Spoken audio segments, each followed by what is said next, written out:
Good afternoon. It is my privilege to welcome you to the National University Speaker Series. My name is Dr. Nancy Rowland Heinrich, and I have the honor of serving as the Executive Vice President for Communications and Community Engagement for National University. It has been my pleasure to serve as the host and founder of the National University Speaker Series since its inception. First and foremost, I would like to extend my appreciation to all of you who are participating in today's webinar from the extended National University family. Today, we have people joining us who are current students, alumni, staff, faculty, and friends from the community. So welcome to our speaker series. The speaker series have taken place for about 2.5 years on a wide array of topics, and we have had the most interesting presenters, and I think you're really in for a treat today. We're certainly honored to feature Dr. Gloria McNeil as one of our speakers and one of our most cherished leaders serving as National University's AVP of Community Affairs and Health. Gloria truly exemplifies the role of an innovator in her profession. She has been a difference maker leading cutting-edge efforts in the field of healthcare and has made significant accomplishments in the field of nursing.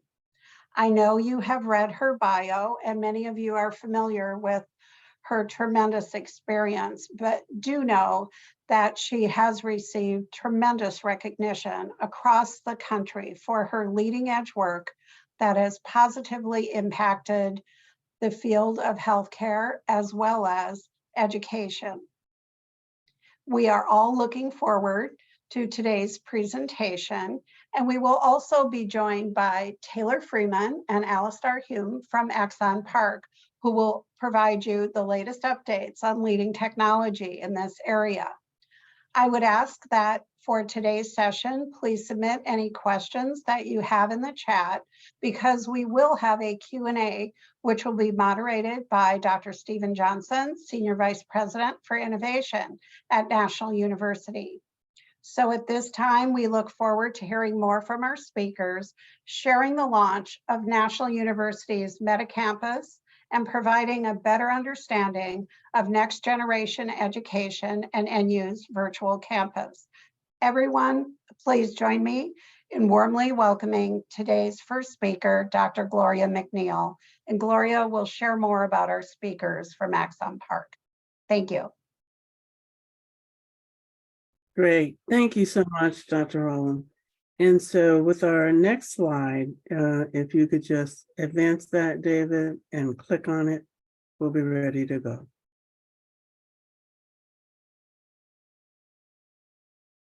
Next slide. Thank you for the opportunity to share our exciting and new modes of instruction designed to address the whole you and enhance the student learning experience. We have divided this session into 2 parts. I will present the first part, sharing with you the use of virtual reality technologies in the classroom, and my colleagues, co-founders of Axon Park, will present part 2 of the session in designing the virtual campus. To ensure that all embedded videos are fully operational and that there are no technical glitches, we have pre-recorded parts 1 and 2. We've left time at the end of the session for live Q&A. I am Dr. Gloria McNeil. I'm the Associate Vice President for Community Affairs and Health, and I'm joined by my colleagues, Taylor Freeman and Alistair Hume, co-founders of Axon Park, to discuss next generation education, XR technologies in the virtual campus. I begin with an acknowledgement that this project is supported by the Health Resources and Services Administration. The information, content, and conclusions that we will share with you today are those of the authors and should not be construed as the official position or policy of, nor should any endorsements be inferred by HRSA, HHS, or the United States government. National University was fortunate to be one of 5 nursing programs initially awarded $500,000 in federal grant funding, which began September 2020 and will end August of 2023. The main purpose of this grant was to design and implement a simulation-based education training program to prepare nursing students to practice in interprofessional public health and community-based settings. And so to help our students better understand the very complicated healthcare delivery system in the United States, we designed the National University Person-Centered Care Simulated Virtual Healthcare System Model. And we place the patient, the family, and the communities at the center of the healthcare team. We've divided the discussion into 6 sectors: the tertiary care sector, the business management sector, the health systems engineering sector, the community-based care sector, the population-based health sector, and the regulatory and political sector.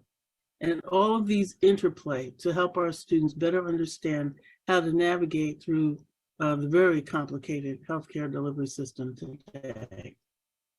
Augmented reality was our initial entree into the simulated world using the Lippincott Clinical Experiences products of CoursePoint and virtual clinical modules.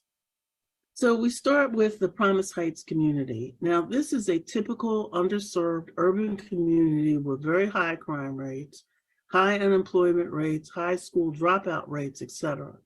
It is devoid of any supermarkets, pharmacies, and the neighborhood, consisting of 15 people and 24 buildings, offer a brief description of what it is like to live in this community. Students use their up and down arrow keys to navigate through the community, conducting a windshield survey. And in a moment, we'll demo what that looks like. So these are some of the residents of Promise Heights. So you'll see in the upper left-hand corner, this is Mr. Michael Stevens.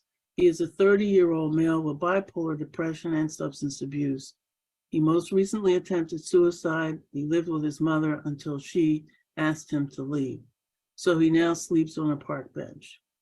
When you zero in on him, you'll be able to see that he's breathing, so he is asleep. And his belongings are strewn about in the background. The bottom screen is Mr. Jared Brown. He suffers from alcohol addiction. He's a 40-year-old male. He frequently visits the liquor store, and here he is sitting on a park bench with a bag of alcoholic beverages that he will consume before he goes home, because his wife has forbidden him to imbibe in the home environment. So that was augmented reality. No need for the use of headsets and that. This is 2D screen-based experience. However, in moving into the world of virtual reality, we aligned ourselves and partnered with UBSim, a company out of Canada that specializes in nursing clinical scenarios. And so they have about 35 or so scenarios, and you can see the variations in age ranges and ethnicities. So pediatric cases, adult cases, geriatric cases, et cetera, allows the students to be immersed in that environment, delivering care. So here's what happens when a student places his or her Oculus headset on and teleports into the clinical setting. So the student is raising her hand, the instructor is giving a thumbs up, letting the student know that she can begin the assessment. The patient will be able to speak to the student and answer any questions and ask questions of the student as the student is performing the assessment and the interventions. So the patient, you can see, has some oxygen. There are some intravenous infusion solutions. Over here on the far right is the medication cart. There's a telephone that the student will be able to access to call the physician to receive other orders, et cetera.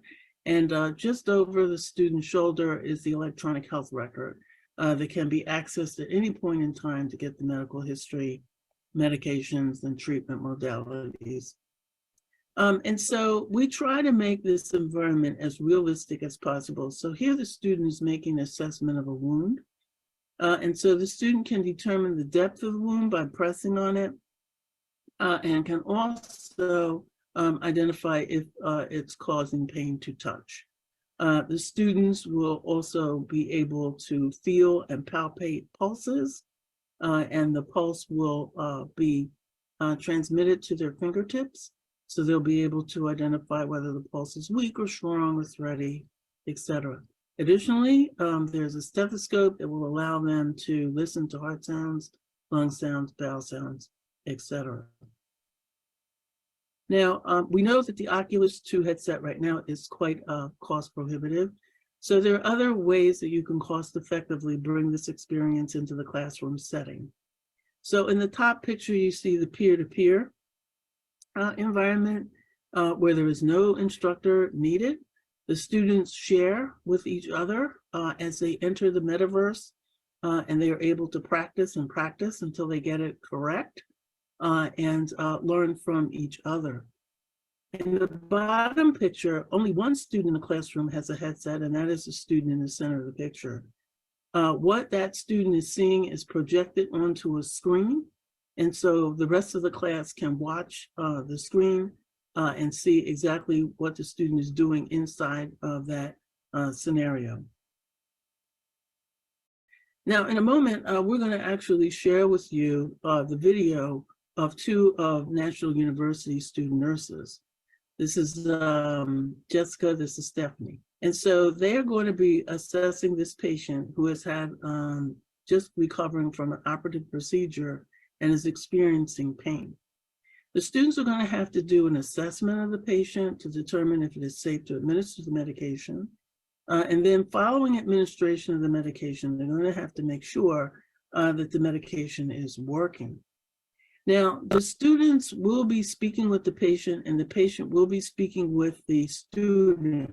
Unfortunately, Zoom is not able to pick up the patient's voice, so there's going to be a little bit of a lag there, but I think you'll be able to surmise what the question was based on the student's response to the patient. So they will be getting a set of vital signs. They will be reading the medical order. They will be identifying what medications can be administered, and they will actually administer those drugs. They will take a set of vital signs before and after. They will listen to lung sounds. They will also get pupillary response to see how well the patient is functioning. So in a moment, we'll actually play that out so that you can see what that experience is like. Now, I am monitoring the students, but you cannot see me. I am in this experience as a ghost, but the students are able to interface with one another, and they are in this environment from their home. They live in San Diego. I live in Lancaster, and we're all in the metaverse together. Additionally, there are 6 other students who are observing this experience, and so they have their headsets on, and they're watching what their classmates are doing, and so that they can learn from any mistakes and, improve as they move forward as well. So in preparation for the clinical experience, we give the students an overview. So the student gets to know the patient's past medical history, their social history, their occupation, family genealogy, especially if it's a factor, educational level, the list of medications, the allergies, the laboratory results, the vital signs, the electrocardiogram, and then the lung x-rays. So those pictures are all embedded within this report that is given to the students, so they are to interpret the 12 EKG that you see here, and then to interpret the x-ray findings. Okay, so with that, we're going to first access our augmented reality scenarios and then our virtual reality scenarios.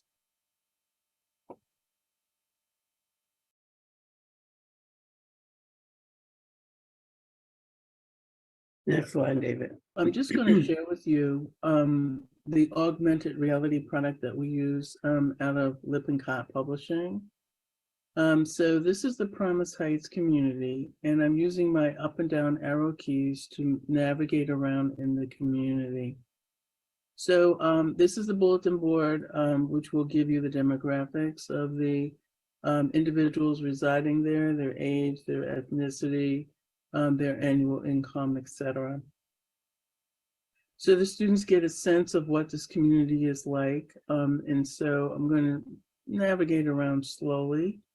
So you can see people in the background walking back and forth across the street. And in most underserved communities, there are churches. And so this is no different from that. And this is the pastor of the church who has devoted quite a bit to addressing the needs of the community he serves. So if you click on him, you'll get a little bit of his story. And if you click on the church, you'll get a little bit of the story related to the church. Now, if I look down the street all the way at the back, you see a tall structure. It is Section 8 housing units. I think it's about 50 units or so, where most of the residents of the Promise Heights community reside. So I'm just going to walk up to this one individual here and just tell you a little bit about his story. So as you can see, he is moving around. He's homeless, and these are all of his belongings. So he is Ned Hursley. He's a first Gulf War veteran, and because of a number of circumstances, he has now been rendered homeless. The students are to really assess this community. Here you can see many of the businesses have been closed up, a lot of graffiti, a lot of trash around. And so the students are using this virtual windshield approach to understanding the community better. And again, the up and down arrow keys put me in direction of where I want to go. At the far back of this street is the hospital, where far too many of the patients utilize it for primary care services, a very expensive model, as you know, and many of our residents do not qualify for Medicare, Medicaid, and so they have no health insurance. So I'll just show you this one other gentleman. We spoke about him earlier. And so the students are to get to know the patients and try to address their healthcare needs. And so this is Mr. Jared Brown. He's the individual suffering from alcohol addiction, and he's sitting in front of a liquor store here. This bag contains some alcoholic beverages that he will consume before he returns home. So in each of these situations, we ask the students to think about the individuals who reside here to see if they can put them into some healthcare services or educational services to help them have better outcomes. So this young lady dropped out of high school. She intended to be a model. That did not happen for her. And so our students are to come up with strategies for what might assist her in this endeavor. So I'll just end with this one business that does hire some of the residents of the Promise Heights community, but you know, it's a small business, so it really can't hire a lot of people. And you do have to have some skills in order to work here. So this is a garage.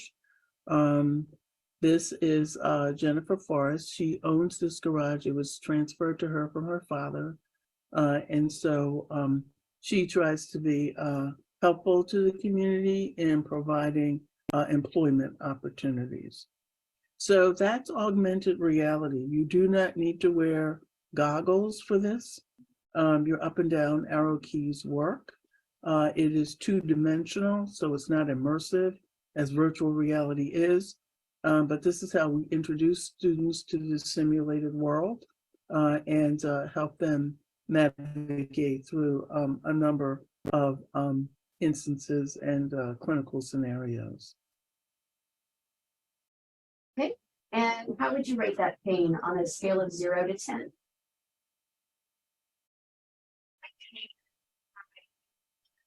Okay, and based on your doctor's orders, we are able to give you medication for that?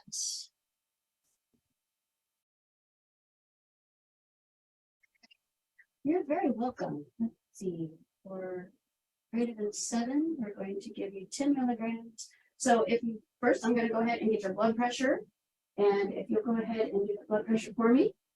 Hi, Mrs. Jones. My name is Jessica, and I'm going to be assisting Stephanie today. I'm going to go ahead and take your blood pressure. Okay.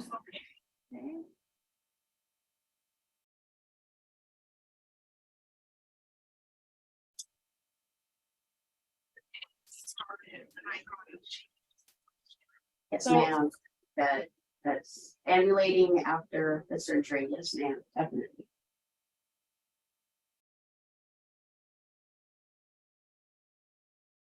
Okay, so this is going to take your blood pressure. You're going to have a little squeeze here in your arm. Just stay still. All right. So Stephanie, blood pressure is 150/90. Thank you very And much. pulse rate is 110. Thank you very much. I'm just gonna take your Go pulse. ahead and remove the cuff from you. Okay. I'm gonna go ahead and give you some of the medication that we are allowed to give you. That was 10 milligrams of hydrocodone in the cup. So I can go ahead and have you sit up for this. Thank you, ma'am. There's that. And then we will continue on with the assessment. Thank you. Right back gently. And I'm going to check your respiration. 96 and 108. So good. Your blood pressure, your heart rate is going down. I'm going to listen to your heart and lungs now. You just breathe normally.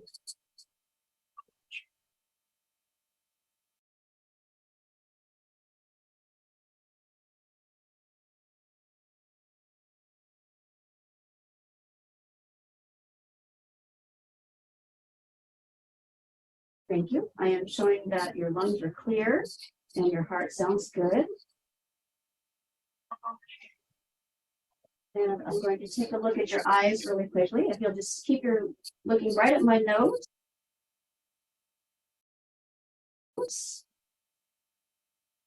Within normal limits, that's perfect. Medication, blood pressure. Is there anything else I can do for you today? At this moment?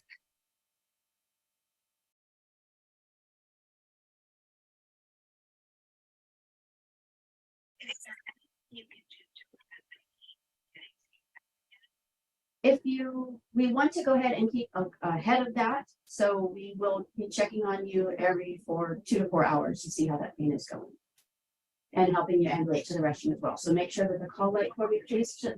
If the call light is next to her hand.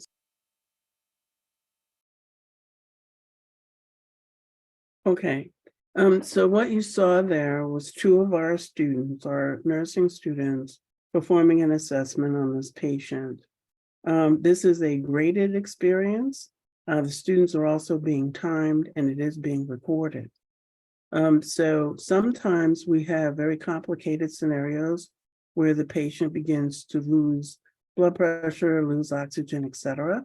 And we are expecting that the students will fly into action with the appropriate intervention. Now, the students can practice these scenarios again and again and again before they are tested. I do apologize for the glitches in the sound. Zoom was not able to pick up what the patient was saying to the students, but I think you were able to surmise what that might have been. All right, it is now my pleasure to introduce Mr. Taylor Freeman and Mr. Alastair Hume, with whom we have been working for over 1.5 years in the design of NextGen and the virtual campus for National University.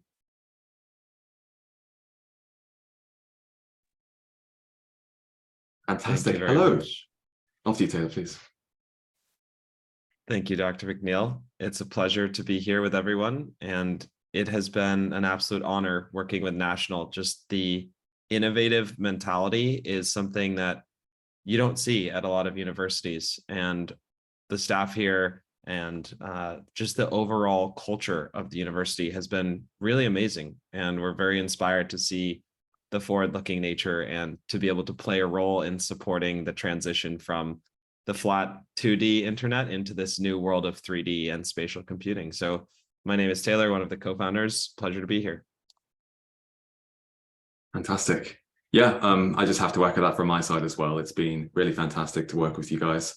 So my name's Alistair. You'll hear from me in a second, a bit more in the video upcoming. But yeah, we really do genuinely believe that if remote learning is going to level up to be one of the most important ways we teach students for the next few decades, we have to embrace these kinds of new technologies. So it's our pleasure to present what we've been working on so far and the way that we are beginning to build tools to support that.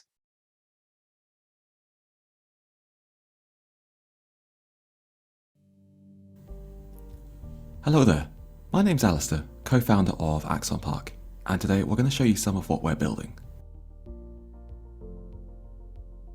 Axon Park is a next-generation remote learning platform being built using Unreal Engine 5. We're building it to drastically improve the quality of remote education for learners and for educators, whether it's for full-time remote learning or whether it's for hybrid learning. There are a lot of different components that go into a project like this, so today we'd like to take you through a few of our foundational concepts and modules. Let's start with one of the most important ways that 3D-based remote learning differs drastically from flat-screen conference calling, and that of course is virtual campuses. So if we think back to 2020 for just a minute, when the majority of students around the world were forced to work and learn completely from home, one of the most important elements of education very drastically ceased to be a component of everyday life. And that's the spatial experience, the experience that takes place outside of the classroom with your peers and your teachers. If remote learning is here to stay, there has to be a way to support the happenstance, fun, and interaction that happens outside of the classroom.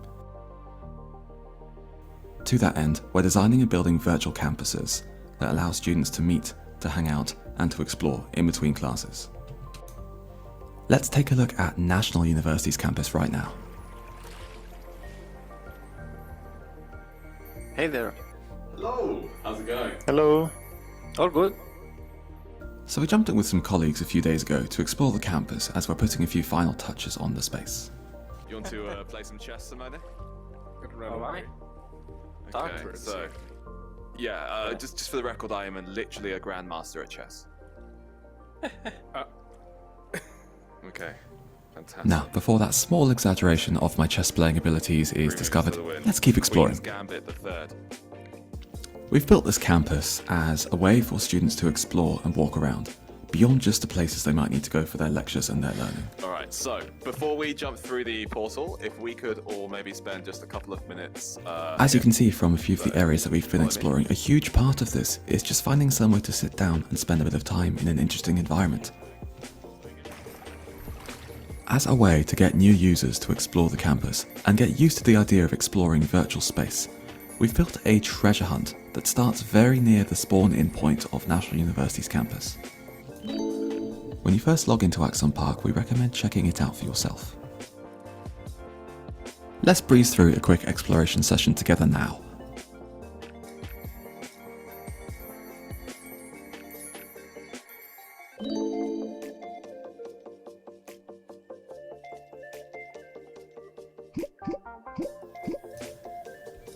Once you find an information area and you get a couple of questions correct, you'll get a few points. Now let's keep going.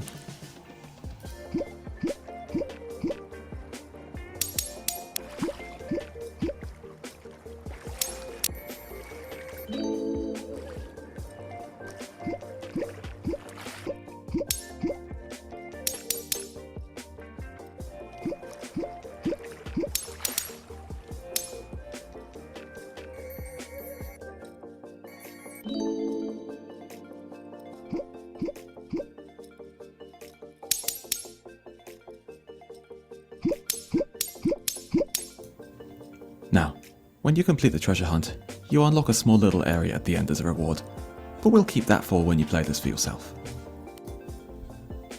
Now, a big reason that we love virtual space so much is that not only does it allow you to mimic the fun and excitement of real physical campus buildings, but it also allows you to go beyond what you might be able to do in physical campuses. We like to make our spaces whimsical and fun.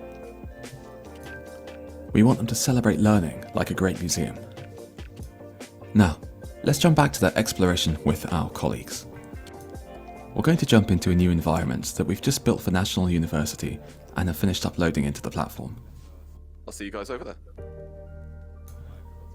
Welcome to National University's Amphitheatre.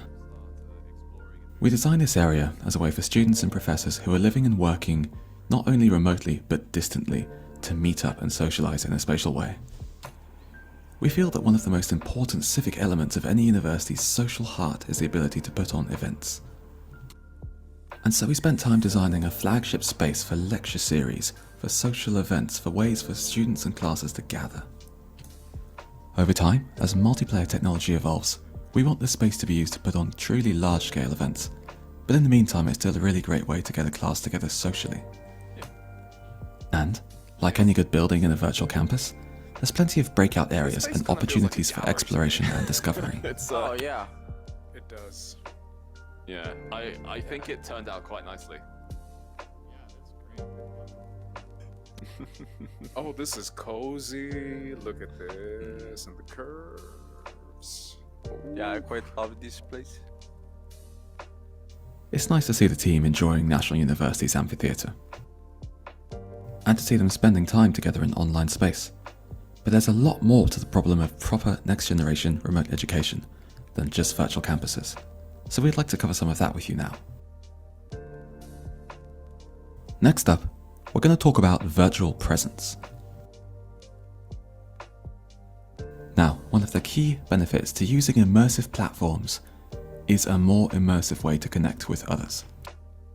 The ability to sit down with someone and have a conversation is a lot more meaningful when you feel like you're in the same space as them, even if you live hundreds of miles apart. So, if you're struggling to bridge the distance between students and professors using conference calling, immersive space is a great way of making you feel more connected. The easiest manifestation of this is meetings, the ability to sit down with a friend, student, or colleague. But this can very quickly scale up to things like immersive virtual lectures as well. So let's head over to an area at the rear of National University's campus, an open-air lecture theatre where we've set up a simple lecture. Each student has a generous personal work area for additional learning resources, in this case, for example, a 3D model of a heart. You can see here the perspective of a lecturer using a VR headset. They're able to look out and see the name tags of each student, and also see how they're engaging with the learning material. Over time, our goal is to build tools that will allow lectures to be supplemented with great real-time learning materials. We find that learning really comes into its own when students are able to engage with and experiment with the subject that they're learning on their own terms, rather than just take it in passively. As a global society, we have hundreds of years' worth of work into making in-person learning engaging in this way. Now it's time to do the same for remote learning. So that's the basics of virtual presence, the ability to meet, hang out, share ideas, and engage inside the world together. Over time, one of the biggest tasks of the platform and for virtual reality in general is to increase the resolution and fidelity of the avatars that we inhabit. That means in the short term, implementing features like avatars that blink, have mouths that move as you speak, but in the longer term, using technologies like eye tracking and face tracking to capture the emotional and social context of what's being said and make our avatars feel, well, human. Now, so far we've talked about early and simple platform features, like 3D campuses and inhabiting them using virtual avatars. But let's get practical for a moment and ask the question, how are people going to access these kinds of technologies? Now, obviously, we believe heavily in virtual reality as the most immersive and engaging way to meet in virtual space.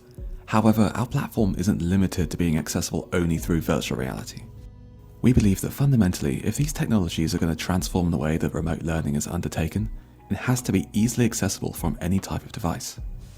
Whether that's a PC, a Mac, virtual reality, a games console, or even a mobile phone. Right now, Axon Park is accessible on either a PC using PC VR or flat screen, or for the Oculus Quest or mobile VR. But we're building our tools to be platform agnostic, so we'll have more platform support releasing over time. Now it's time to talk about the future. How's remote learning going to change over the coming decades, and what tools are we going to need to build to make that happen? Well, I think one component of that at least is starting to become incredibly clear this year.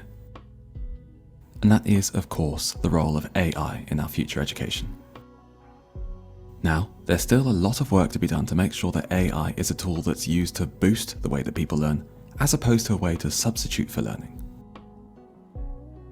But we've been experimenting with implementing AI in Axon Park as a way to allow users to explore their curiosity and ask supplementary questions to add to and support the learning material. Here you can see a user inputting a question into the chat box. At the moment, we're leveraging some of OpenAI's latest and greatest learning models to pull back an answer quickly. I've personally found this to be a wonderful addition to the development of our platform, as it really does allow you to explore extra concepts that are definitely supplementary to what may be given during a teaching session.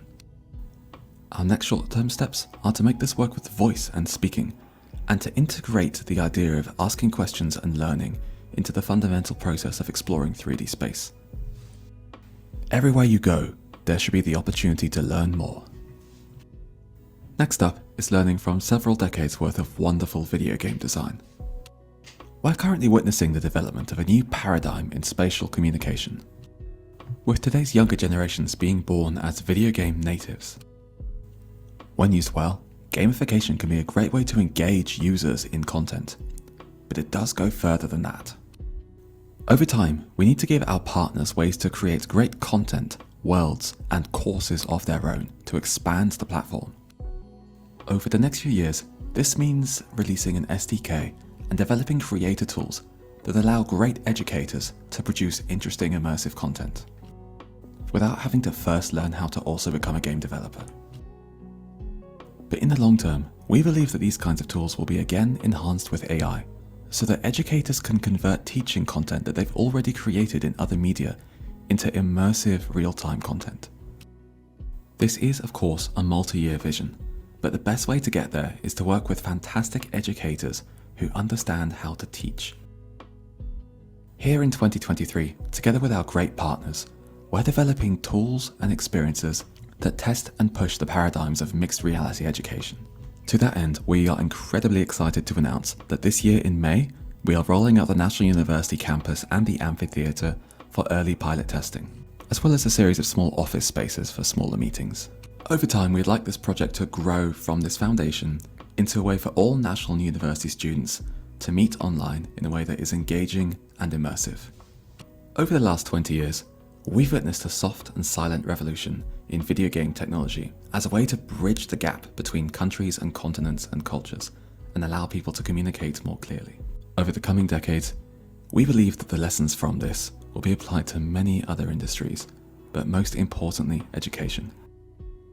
It's time to make remote learning more immersive and more engaging, and we're looking forward to doing it with you. Thank you very much for listening. See you soon.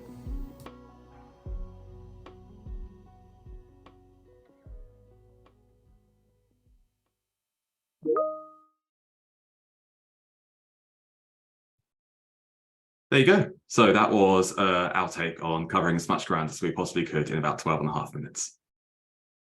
Well, that was so interesting and absolutely fascinating. And I know we have a lot of questions in our chat as well as in the Q&A. So I'd like to turn things over to Steve Johnson, our moderator. Thank you, Dr. Rowland. Appreciate it very much. Really excited to be here. Oh my goodness. Such exciting work, Dr. McNeil and Taylor and Alistair. Thank you so much for taking us on that tour today. Again, yeah, lots of great questions and it coming through in the chat. And I think you've given us so much. How do we kind of structure and work through this? I think perhaps we can take with Dr. McNeil some of the learning and then work into, I think, the really exciting campus that you all have developed here and get into that. But what I don't want to miss the opportunity is Dr. McNeil, you took us through both your AR and your VR applications that you developed for students, and that kind of work is really based in things we know about experiential learning, which is tied to simulation, getting hands-on. I've heard you speak about your own sort of experiences moving into nursing without having this kind of simulation. Have you, as you've been able to employ these different tools you developed, have you been able to see through data, see changes in how students are achieving outcomes, or are there other sorts of key learning that you can see in students that are getting to use these tools, that filling gaps that maybe weren't happening before you started implementing it in your classes? Thank you very much for that question, Dr. Johnson. Absolutely.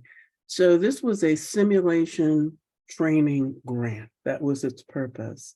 And at the end we've had now almost 400 students go through this training, at the end of which we do an end of course survey, and we look to see how much they have learned and gained from the experience.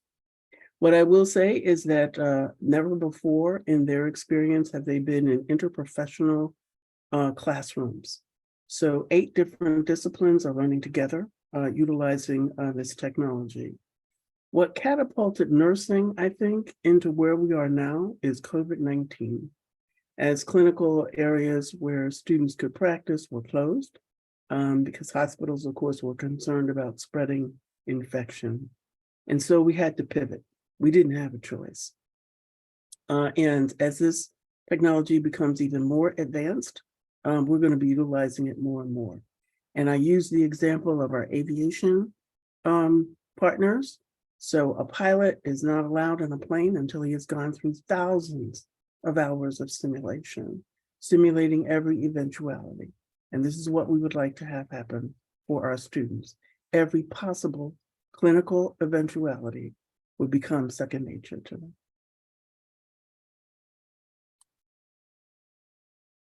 Great, thank you so much.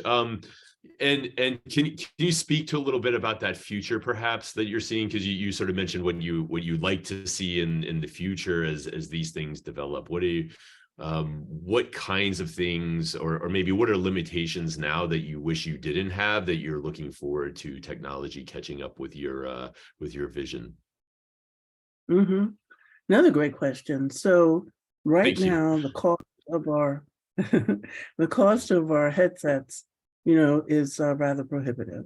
But what I'm hoping will happen is that we will embed every possible course that the student has to take in the headset. And just as in some schools, you can purchase a laptop that contains all of your lecture materials, your textbooks, etc., we're hoping that we can do that same approach using headsets. And so now the only thing that the student will have to purchase is a headset, and they can be immersed in that environment almost like real time. So I'm looking forward to that opportunity moving forward. Great. Well, fantastic. Thank you so much. And couple of questions that we had along the way. How does the learning on the technology that you're using, and this will be my last one for your early grant discussion, Dr. McNeil, and then we can move into virtual campus. But we did have a couple other questions that came up about that. How does learning on that tech translate for the student into a real patient? Sort of what do they carry with them, or what are you seeing them perhaps carry with them from those 400 students that you had participating? Yeah, especially as complicated as patients are today in the clinical environment, we want our students to be able to hit the ground running. We've been told by hospitals, they're very concerned that nursing students, this is across the country, are just not able to pick up and begin practicing right away. They have to go through an intense orientation experience. And quite frankly, that is a burdensome financial expense for the institutions. So we would like to be able to have our students ready. And utilizing this VR immersive kind of environment will expose them to everything so that they're ready to hit the ground running. Thank you very much. Great. So as I'll open this up to the whole panel, just as an opener. As you've been working together with this grant to develop a virtual campus, what have you learned through the work that perhaps surprised you, and excited you that you didn't see perhaps as possible at the beginning, that now it has made you want to double down on the work and really get students into the space? I can jump in very quickly. So any of the three of you who'd like to jump in? Yeah, thanks. Absolutely. Yeah, sure. So from our end, I think one of the things that excites us the most about virtual education space is it doesn't necessarily have to follow the design logics and paradigms of traditional university buildings. So that means, for example, there are a few constraints that can be lifted, the big ones being the budget to construct something in the real world. So if you want to have a tall building, or you want to have a building that looks like, say, for example, a spaceship or a jet, you can. But if you want to apply a little bit more taste, you can build things that would otherwise be in the remit of extremely expensive architectural spaces. Because again, you don't have to pay for the materials. New limitations do come in, and that's things like, will it process and run on the devices that we need it to run on? But overall, it means we can really be focused and ask the question, what would be the ideal way to get the students engaged and interested in the subject matter? You might have seen in the video very quickly, one of the spaces looked a little bit like, we were calling it a solarium, but there was a great big sun in the middle and planets were orbiting it. So we designed that quite early on as a way to celebrate science and astrophysics. And then there's several chambers surrounding where there'd be more focused learning stations. So that one's more just an exercise in theming, but it really does mean we don't just have to limit the way we teach to traditionally shaped classrooms or office space. And that really excites us. So can you follow up on that a little bit? How will platforms like this virtual campus perhaps change in the future as this sort of technology emerges, how teachers conduct their classes on a day-to-day basis? Great question. I'm sure Taylor and Dr. McNeil will have something to jump in on there as well, but I think a good analogy I might want to quickly give on that one is, it surprised me to learn that apparently it took around 20 or so years for color TV to catch on. And for the first 10 of those years, there were a lot of news articles going, do we really need color TV? Is this really going to happen? And it sometimes feels like we're in year 5 of that journey.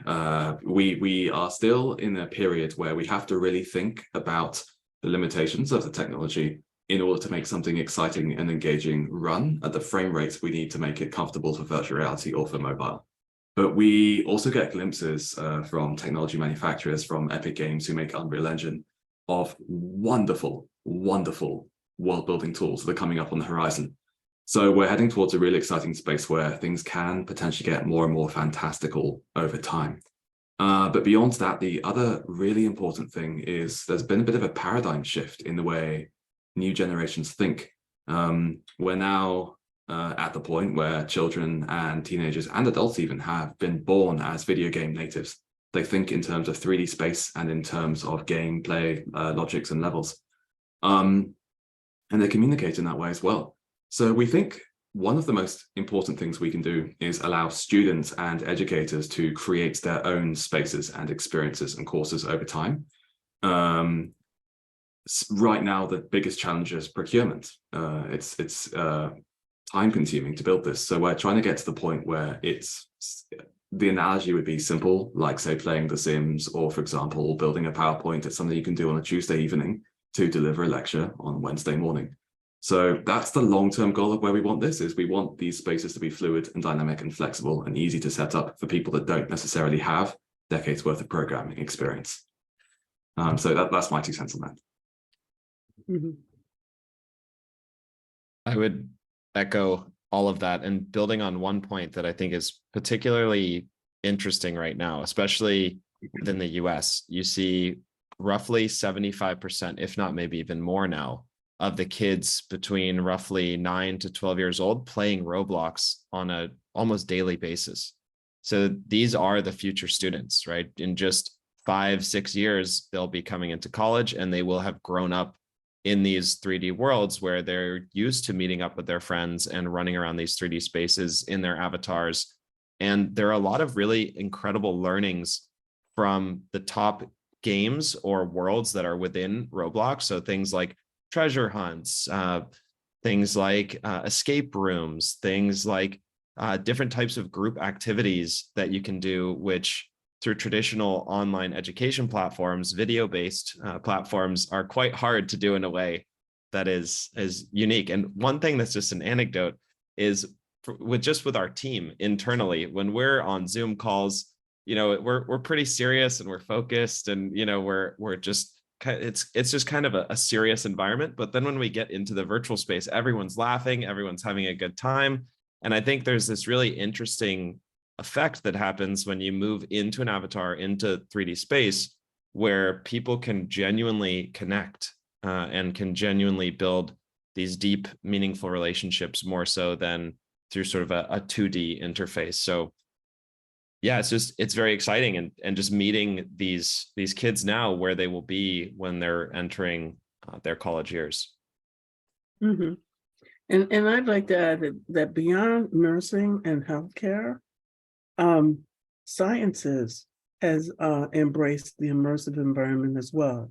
Chemistry, microbiology, physics, all of that. And so this is going to explode soon. And we need to be in the vanguard in guiding what happens next.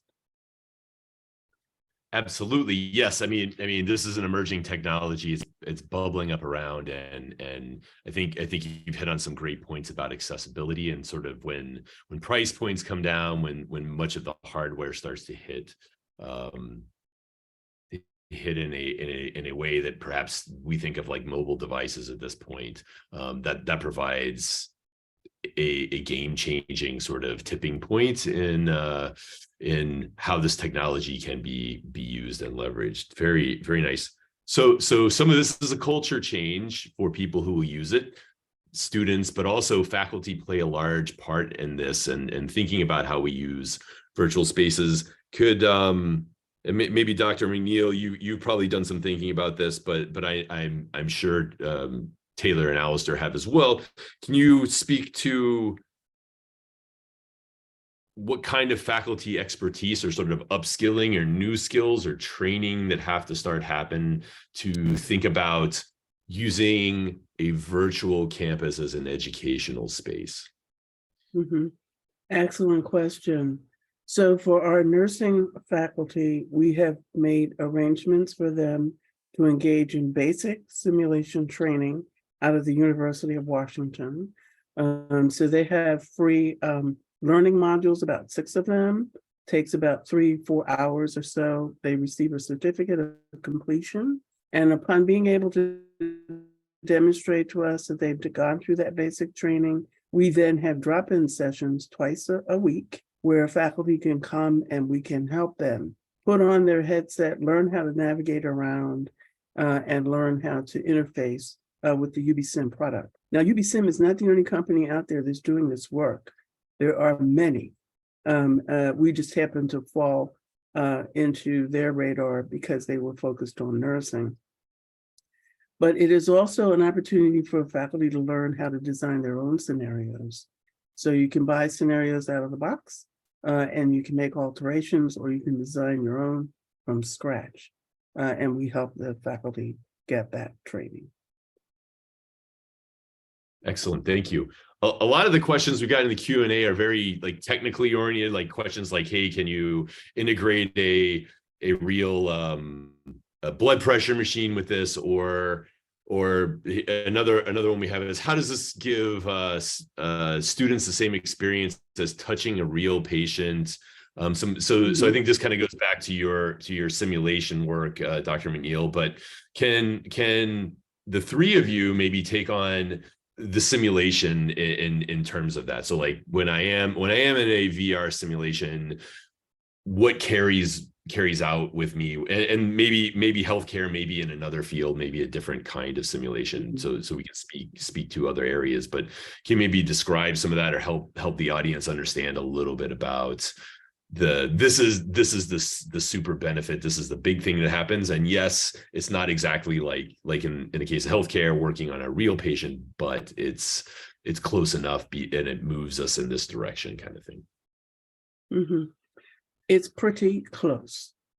So the students can actually palpate pulses on the body. And as the blood pressure is dropping or the patient's oxygen is dropping, the pulse will speed up, become thready, etc.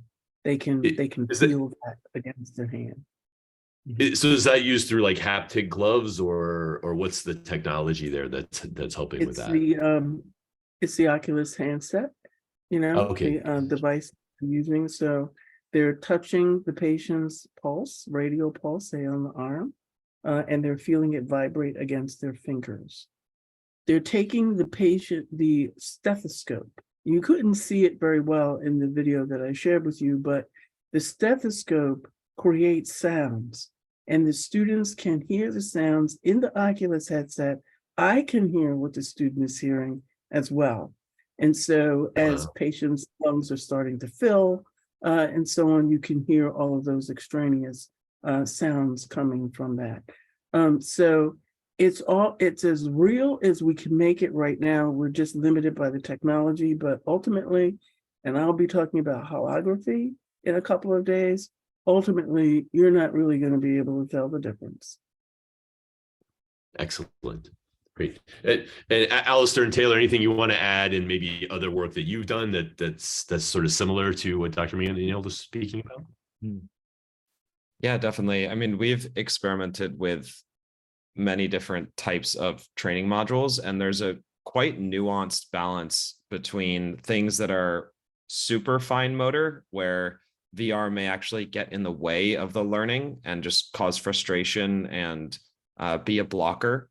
And then areas where, as Dr. McNeil mentioned, you can hear a heartbeat, you can feel a pulse, things that you actually have pretty decent haptic feedback and you have a fairly realistic experience. So there's this interesting fine line where, it's really an art more than it is a science, I'd say, at this point, of trying to ride that line. One thing I will say is that VR and simulations are remarkably good at teaching process and decision making, because you can run through it an unlimited number of times, and you can program the system in such a way that if you make a wrong move, you can leverage techniques like rapid cycle deliberate practice. You can get immediate feedback. You can then either start from the beginning or be given another opportunity to try. So for things that require knowledge of sequence, it's tremendously powerful. But there is that, again, very nuanced difference between things that are too fine motor and things that are enough to actually allow you to progress. Great, thank you so much. Let me pause here because I know I should probably do a time check with Nancy and see if we can keep rolling here with some questions, or if we want to give people a breather, given that we're sort of hitting our hour mark at this point.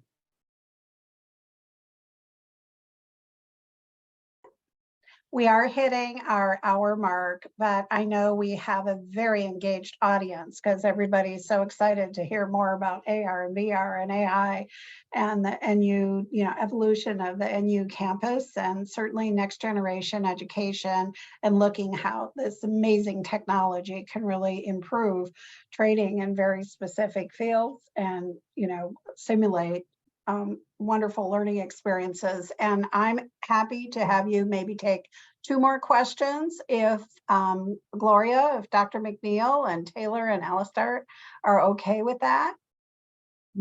That's fine. Okay, thank you. Great. So let's see. Let me see if I got we got some questions. Many of these are some of these are pretty specifics. I think we have a lot of people who are curious about sort of how you went about, and this may be more technical for Axon Park, but sort of how do you approach and like the game engine you use and building this kind of world, and like why do you choose that game engine over maybe some of the other options out there for you, and some of those kinds of things. I think we have folks out there who might be interested in that kind of attack on this work. Yeah, sure thing. So I've been quite involved in the development side of things, so I'll address that. So whenever you start a project like this or level up a project like this, there's always a kind of ideal choice or optimum choice at any given moment. So for example, 6 or 7 years ago, that might have been the 3D engine Unity that has been responsible for a lot of really celebrated video games over the last few years. But Unreal Engine has really come along in the last 5 or so years. From initially, it was only really kind of used for high-end video games with custom licenses. So that would be million plus dollar, $10 million licenses. And over time, they have refactored the way it's distributed in such a way that it's incredibly accessible for developers of any scale. But the key there for us is it's not only accessible to teams like ours, it's also accessible to hobbyists and enthusiasts at any age. So all of a sudden, you can start picking it up and learning it for yourself. And that's great because a massive community starts building around that, around the idea of building these spaces or programming video games. And all of a sudden, you will have a common language from which you can then start projects together. So that's one reason. The other, in Unreal's case particularly, is it is capable of producing very, very high-end visuals. We have to make sure that everything runs on the Oculus Quest 2. So we have to take a lot of those lessons from the high end and refactor them into practices that work for more scalable games and experiences. They can still look really, really good. And it's a very powerful and easy to use engine. So from the back end, Unreal was definitely a good choice. But as well as that, they are building some of the most incredible next generation features. So if projects like this are going to last and scale, we need to make sure that when we look to the horizon, we feel that we're supported. We feel that we know what we're building to, what new standards we're working to. And with Epic Games and Unreal, we very much get that. It's very exciting to work with these tools. Excellent. Thanks so much. One additional question, and really this, Dr. McNeil, you've had such vision in, again, building from an AR group to a VR group to really thinking about a virtual campus platform. As this grant completes, how do you think about sustaining it? What's your vision of like next steps, and what's beyond this work in your mind that national needs to really be considering? Because to your point, this is exploding around us. How do we engage with this emerging technology, and what's the next big step in a roadmap ahead? Mm-hmm. Great question. So as I see it, in the future, we will not need brick and mortar. We won't need the simulation labs that we spend millions of dollars to maintain, right? It'll all be in virtual space. And so when we start to think about, the cost of real estate, et cetera, in the millions, what if we didn't have that expense to incur? What if everything were in the virtual world? Would we be ahead? And I think the answer is yes. And I think that if we can, in that model I described earlier, embed all of our courses into Oculus or whatever headsets, then the cost of textbooks, the cost of sitting in a classroom seat, all of those things go away. And it really becomes a cost-effective way of teaching. Absolutely. Yes, and there's so much can be done. I mean, from just like having, there's so much to be done and very exciting. Thank you, all three of you, so much for your presentations. Really informative tonight. Thank you for these great and thoughtful comments as we've been prompting you with some questions out there. But really interesting and exciting work that you're doing, and just want to encourage you to keep moving forward. Very exciting. Thank you, Steve, for moderating the questions. Thank you, Dr. McNeil, Alistair, and Taylor, and also to the National University alumni team with Patricia and Jen and Tara for helping and coordinating the speaker series. We bring these to you, our audience. We so appreciate your attentiveness and your interest in a variety of topics, because we want you to have a better understanding on the future of education. And when you can look at these types of opportunities that will increase accessibility to higher education, that will decrease costs for delivering higher education, you know, that will just enable us to be able to equip more people in a variety of fields, especially in healthcare where there's been a shortage. So thank you so much. And we'll be reaching out to all of you soon to let you know when our next National University Speaker Series will take place. This session was recorded, so we will have that posted tomorrow on the National University Alumni website. So have a great rest of your day, and thank you so much to all of you for participating.